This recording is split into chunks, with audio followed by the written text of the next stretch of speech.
Hi. I'm gonna make this brief, but it's been so long since I've updated, and I keep thinking of it like when I'm in the car. So I wanted to go ahead and do it now so that I have something. I might redo this or do this. I might add more because I'm gonna try to make it brief. But so my last update, I announced my pregnancy, and I'm now at 33 weeks, and I did find out 3 weeks ago that I have gestational diabetes. I did learn a lot more about gestational diabetes than I was expecting. I was really, really, really, really, really heartbroken and cried a lot when I found out, because I thought it was all my fault for being overweight, and you know, as it turns out, like, I'm sure my weight does not help. I'm sure it doesn't. But as it turns out, apparently, gestational diabetes is caused by the placenta. It produces the hormone HCG, which is like the main pregnancy hormone, but especially later in the pregnancy, it produces more of that hormone, and that hormone is an insulin blocker. I guess from back in the day when sugar was harder to get, your body wanted to make sure that there was enough for the baby before your insulin neutralized it or whatever. So it naturally produces this insulin blocker, and so a lot of pregnant women don't produce enough insulin to fight the HCG, and so they get diabetes, which is basically how it works. So the cool thing kind of is that it's almost a certainty that once I deliver and the placenta is out of my body, like the instant that I do that, I'm no longer diabetic. But it is a little bit of a wake-up call. Bright side is it's making it easier, because I have to eat healthy and really focus on getting enough exercise and all that, because the diet that they have me on to regulate my blood sugar is very strict. It's pleasantly surprised. Apparently, I thought they were going to put me on some kind of super low carb or keto kind of thing. And it turns out they really want me eating a certain number of carbs, because it's worse if you force your body to release sugar from your liver. And if you are burning or whatever, if you're going into whatever that process that keto puts you into, where you release ketones into your bloodstream. Ketones are really bad for babies, so they don't want me to not have enough carbs, because it's actually really not good for my pregnancy. It's not great for adults either, but like neither is being overweight. So like I think the idea is that keto doesn't present more risk than what it helps remedy. So like, I don't know, that was kind of an interesting little like thing that I learned. So anyway, I'll probably come on later in this video and like tell you about the diet that I'm on now. But basically when you hit 32 to 33 weeks, between weeks 32 and 36, you produce even more of the hormone that sorry, it's really bright in here. You produce even more of the insulin blocking hormone. And so a lot of times, even if you were doing okay regulating your blood sugar, like from like week 29 to week 32 or 3, a lot of times they still have to put you on insulin or a medicine called metformin to help, because it's just really, really hard. And I'm I'm in control of my schedule enough, being self-employed, that I'm really trying to see if I can avoid that. I don't have any issue with people who end up on insulin or metformin. I may still, but I want to just do everything that is in my power to avoid that. So I have not once cheated even the slightest bit on the diet since I found out. And I am working out after lunch and dinner and often breakfast, because it's mostly basically I have to eat I check my sugar first thing in the morning. That's fasting blood sugar. And then I eat a very specific breakfast with a certain ratio of carbs to protein.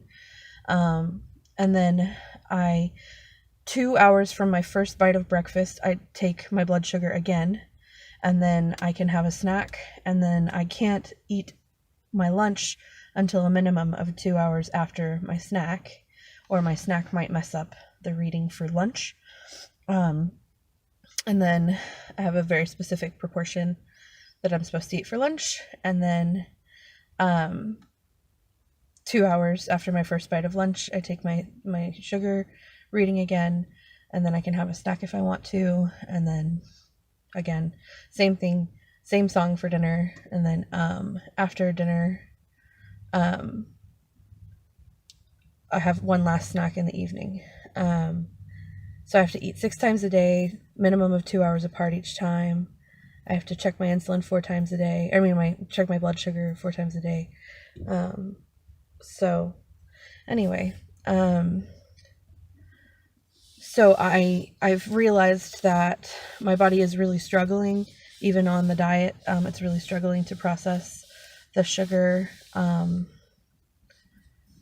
after lunch and dinner in particular. So I have been working out after lunch and dinner, and then a lot of times I also work out after breakfast if I have the time or opportunity, because it doesn't hurt. So it's funny because even though my baby is gaining half a pound a week, and usually when your baby gains half a pound, you also gain like other stuff, like amniotic fluid or something, I don't know exactly. So you tend to gain a pound a week at this stage of a pregnancy. I actually lost 2 pounds in the first 2 weeks of this diet. So, which means I probably lost 3-ish pounds in the first 2 weeks of this diet. And that was actually before I started working out more than once a day. So now I'm working out 3 times a day. They're lower impact. They're pretty low impact workouts. Because obviously I'm not going to do anything to endanger my pregnancy. They're all doctor approved. But basically I do aquasize in the morning several days a week for an hour, but it's like with a bunch of senior citizens, so it's a very low impact. And then I either walk like a couple miles, or I made a playlist of the Cotton Eye Joe song 8 times on YouTube, and so I'll just dance the Cotton Eye Joe for the full playlist, and that's about 25 minutes straight of kind of high intensity dancing. Or I will just go up and down the stairs at least 12 times, and that seems to work pretty well. And that one's the fastest one, to go up and down the stairs 12 times. But I allow myself breaks and stuff like that, because that could be pretty intense. So I've been mostly like walking after lunch, and then after dinner, when I can, I go to the gym again and swim laps for 45-ish minutes. I usually do between 24 and 32 laps with a kickboard. I'm not doing full swimming because honestly, like, it's weird. Pregnancy makes you paranoid about really random stuff. So even though I totally can swim, and I'm a good enough swimmer, I don't feel comfortable with the distribution of my weight, not having some kind of a like floating implement, just to keep myself stable. And I feel like that keeps it pretty low impact. And with the aquasize in the morning, I'm still working out my upper body pretty heavily. They really emphasize that. I wonder if it's just because there's so many seniors in the class, if they know that like upper body strength is kind of neglected in that age group, but we do a lot of shoulder work. So anyway, I'll come back and review maybe in a future video what my diet is, but So I am officially still the dieting pastry chef, whether I want to be or not. I have to say that the cravings are incredibly, incredibly strong. I don't know whether they have anything to do with being pregnant or if I am just kind of a sugar addict, and I've always had strong cravings when I have cravings. But certainly in terms of forbidden fruit, I've gone from craving sushi all the time to craving like cereal. I'm not allowed to have breakfast cereal. I can't have milk. I can't have juice. So I've been craving orange juice a lot. I was craving a brownie so bad yesterday, like so bad. Because I don't do diet sodas or anything like that. So I'm really just like, it's like water and tea. And decaf tea at that. Is pretty much all I can drink. So, yeah, anyway, so there's your update. I'll try to get this up today.